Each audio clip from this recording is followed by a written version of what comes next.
વંદે માતરમ વિદ્યાર્થી મિત્રો આજના વિડીયો લેક્ચરમાં હું આપ સૌનું હાર્દિક સ્વાગત કરું છું. મિત્રો, ધોરણ 6 વિષય હિન્દી એમાં આપણે પાઠ 3 સમજદાર નન્હી એની વાત કરી રહ્યા છીએ. તો આજે આપણે પાઠ 3 સમજદાર નન્હી એના આઈડિયલમાં પ્રશ્નોત્તર આપણે જોઈશું. આજના વિડીયોમાં આપણે પાઠ 3 આઈડિયલ સ્વાપોથીની અંદર પ્રશ્ન 1 થી 23 સુધી આપણે ચર્ચા કરીશું. તો ચાલો આપણે શરૂઆત કરીએ પાઠ 3 સમજદાર નન્હી આઈડિયલ સ્વાપોથીની અંદર પ્રશ્ન 1 થી. જુઓ, પ્રશ્ન 1 વિકલ્પ આપ્યો છે નન્હી કોનથી? તો એમાં જવાબ આવશે બતક અને વિકલ્પ બી નન્હી બતકથી. બીજો સવાલ, બિચ્છુ કો ક્यों પછતાવા હુઆ? વીછી હતો એને કેમ પસ્તાવો થયો? जवाब, बिच्छू को पछतावा हुआ क्योंकि वो 2 बार उसे जीवन देने वाली नन्ही बतख को डंक मारने के लिए आगे बढ़ रहा था, इसलिए इस बार उसे अपनी गलती समझ में आई थी. વીછીને પોતાની જાત પર પછતાવો થયો કારણ કે જે બતક હતી નન્હી બતક એણે 2 વખત એનો જીવ બચાવ્યો, છતાં એને એ ડંખ મારવા માટે આગળ વધતો હતો અને આ વખતે એને પોતાની ભૂલ સમજાણી. ગલતી એટલે કે એને ભૂલ સમજાણી એટલે પછતાવો થયો. ત્રીજો સવાલ, નન્હીને ક્યાં નિશ્ચય કિયા? નન્હીએ શું નિર્ણય કર્યો? જવાબ, नन्ही ने निश्चय किया कि वह हमेशा मुसीबत में पड़े को बचाती रहेगी. नन्हीए निर्णय કર્યો કે જે લોકો મુસીબતમાં હશે તેને તે હંમેશા બચાવતી રહેશે. ચોથો સવાલ, નન્હી કા સ્વભાવ कैसा था? નન્હીનો સ્વભાવ કેવો હતો? જવાબ, नन्ही का स्वभाव अच्छा था, वह हमेशा दूसरों की मदद करती थी. નન્હીનો સ્વભાવ સારો હતો, તે હંમેશા બીજાની મદદ કરતી હતી. પાંચમો પ્રશ્ન, નન્હી ને अपने स्वभाव के बारे में क्या कहा? નન્હીએ પોતાના સ્વભાવ વિશે શું કહ્યું? जवाब, नन्ही ने अपने स्वभाव के बारे में कहा कि भलाई करना मेरा स्वभाव है, मैं तुमसे बदला लेने के लिए अपनी अच्छी आदत क्यों छोड़ दूँ? मेरा काम बचाना है, मैं मुसीबत में पड़े को बार बार बचाती रहूँगी. એટલે આ નાની બતક છે એ પોતાના સ્વભાવ વિશે વીછીને શું કહે છે? એણે કહ્યું હતું કે ભલાઈ કરવો મારો સ્વભાવ છે, તારી સાથે બદલા લેવાની ભાવનાથી હું મારી સારી આદત, મારી જે સારી ટેવ છે એ શા માટે છોડી દઉં? મારું કામ બચાવવાનું છે, હું મુસીબતમાં પડેલા લોકોને વારંવાર બચાવતી રહીશ. આવું નન્હી બતકે વીછીને પોતાના સ્વભાવ વિશે કહ્યું. છઠ્ઠી ખાલી જગ્યા, કુછ દિન બાદ बिच्छू के प्राण पुनः खाली जगह में पड़ गए तो संकट में पड़ गए. कुछ दिन बाद बिच्छू के प्राण पुनः संकट में पड़ गए. सातवां विकल्प, किसने डंक न मारने का वचन दिया? કોણે ડંખ ન મારવાનું વચન આપ્યું? તો એમાં જવાબ આવશે બિચ્છુ. વીછીએ ડંખ ન મારવાનું વચન આપ્યું અને વિકલ્પ છે એ. આઠમો વિકલ્પ, કોણ પ્રસન્ન હોકર થિરકને લગા? કોણ ખુશ થઈને નાચવા લાગ્યું? તો જવાબ આવશે નન્હી અને વિકલ્પ સી નન્હી પ્રસન્ન હોકર થિરકને લગી. નવમો સવાલ, બતક કા નામ ક્યા હૈ? બતકનું નામ શું છે? જવાબ, બતક કા નામ નન્હી થા. બતકનું નામ નન્હી હતું. 10મી ખાલી જગ્યા, बिच्छू खाली जगह में फंसा है तो बिच्छू कहाँ फंसा था? दलदल में. बिच्छू दलदल में फंसा है. 11मुं, क्या करूँ? डंक मारना मेरा स्वभाव है, यह बात किसी ने किसी को कही क्यों? એટલે કે આ જે વાક્ય છે એ કોને કીધી અને શા માટે કીધી? જવાબ, यह बात बिच्छू ने नन्ही को कही क्योंकि वह अपनी आदत का गुलाम था। दूसरों को डंक मारने की उसे आदत हो गई थी। 12वां विकल्प, सही विकल्प चुनकर लिखे। बिच्छू ने नन्ही से प्रार्थना की, तो એમાં આવશે સી, મુझे બચા લો. વિકલ્પ સી અને ત્યાં આવશે મુझे બચા લો. 13મું, नन्ही ने बिच्छू को बचाया क्योंकि, तो એમાં આવશે બી. એમાં વાક્ય છે ઉસે बिच्छू पर दया आई, તેને વીછી પર દયા આવી. 14મી खाली जगह, बिच्छू को खाली जगह सूझी, बिच्छू को शैतानी सूझी. 15मो सवाल, नन्ही कहाँ गई थी, नन्ही क्या गई हती. जवाब, नन्ही बतक नदी के तट पर गई थी. નાનકડી બતક નદીના કિનારે ગઈ હતી. તટ એટલે કિનારો. 16મો સવાલ, बिच्छू की कौन सी आदत थी, विच्छी ने कई आदत हती. जवाब, बिच्छू को डंक मारने की आदत थी, विच्छी ने डंक मारवानी आदत हती. 17मो विकल्प, सही विकल्प चुनकर लिखो.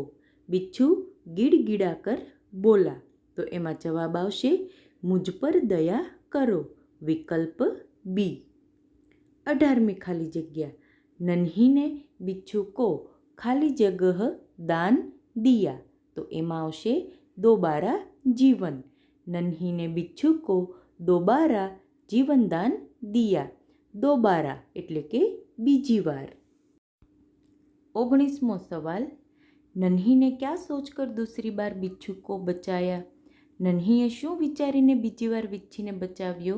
जवाब, नन्ही ने यह सोचकर बिच्छू को दूसरी बार बचाया कि शायद अब उसने डंक मारने की गंदी आदत छोड़ दी होगी. એટલે કે નાનકડી બતકે એવું વિચાર્યું અને વિચ્છીને બીજી વાર બચાવ્યો કે કદાચ એણે પોતાની ડંખ મારવાની ગંદી જે આદત છે એ છોડી દીધી હશે. 20મો સવાલ, माँ ने नन्ही को बिच्छू के स्वभाव के बारे में क्या कहा. એટલે નાનકડી બતક છે એની મમ્મીએ નન્હીને વિચ્છીના સ્વભાવ વિશે શું કહ્યું. जवाब, माँ ने नन्ही को बिच्छू के स्वभाव के बारे में कहा कि बिच्छू अपनी गंदी आदत का गुलाम है. तुम उसे चाहे कितनी बार बचाओ, वह बार बार डंक मारता रहेगा.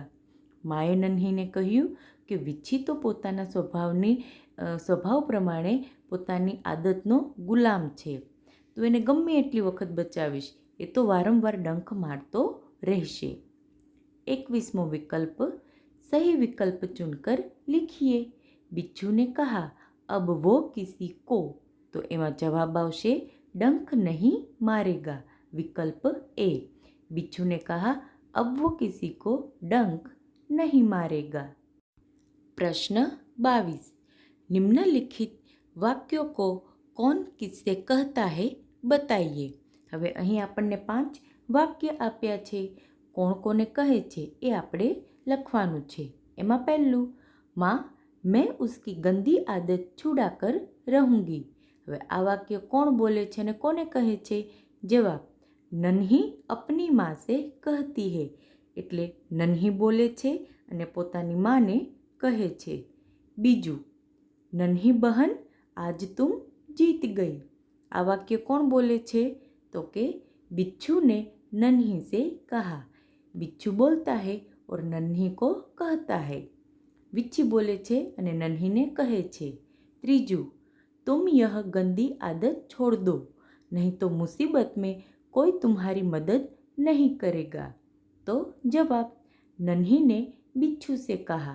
એટલે આ વાક્ય નન્હી બોલે છે અને વિચ્છીને કહે છે. ચોથું, ભલાઈ કરના મેરા સ્વભાવ હે. એટલે કે ભલાઈ કરવો મારો સ્વભાવ છે. આ વાક્ય કોણ બોલે છે તો જવાબ, નન્હી ને बिच्छू से कहा. આ વાક્ય છે એ નન્હી બોલે છે અને વિચ્છીને કહે છે.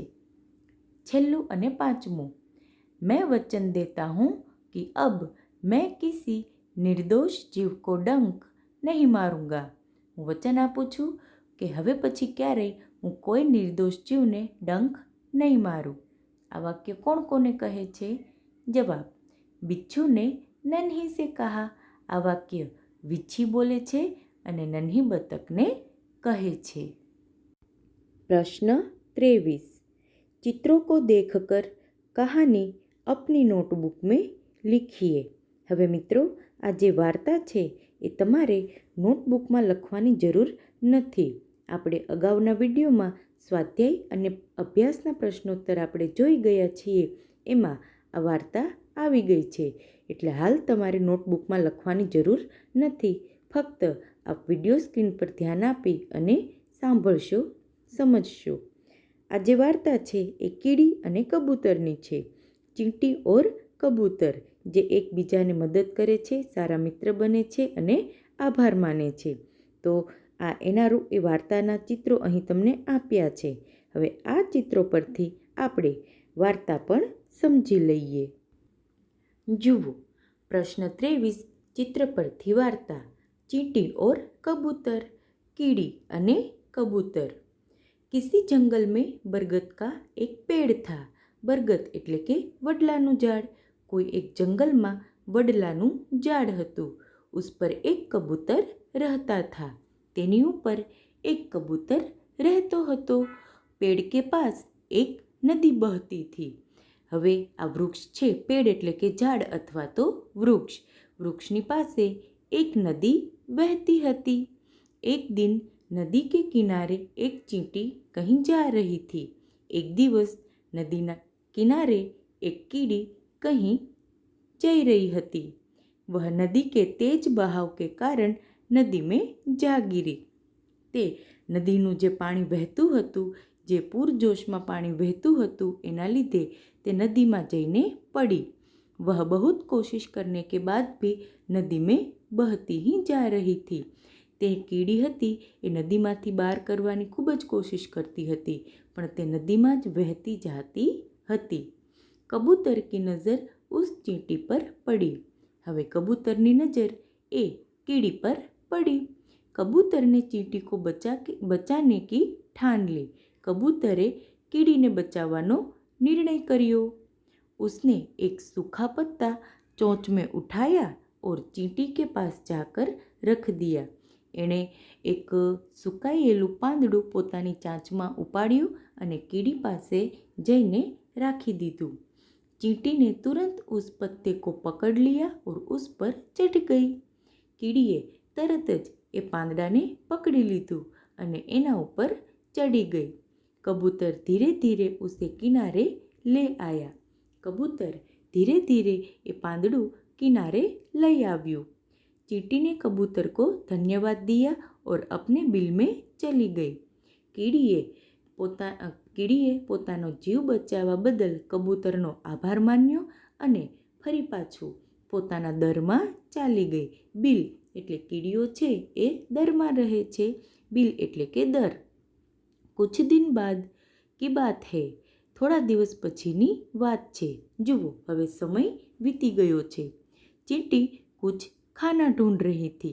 उसी समय उसकी नज़र एक पेड़ के पीछे छुपकर निशाना लगा रहे शिकारी पर पड़ी.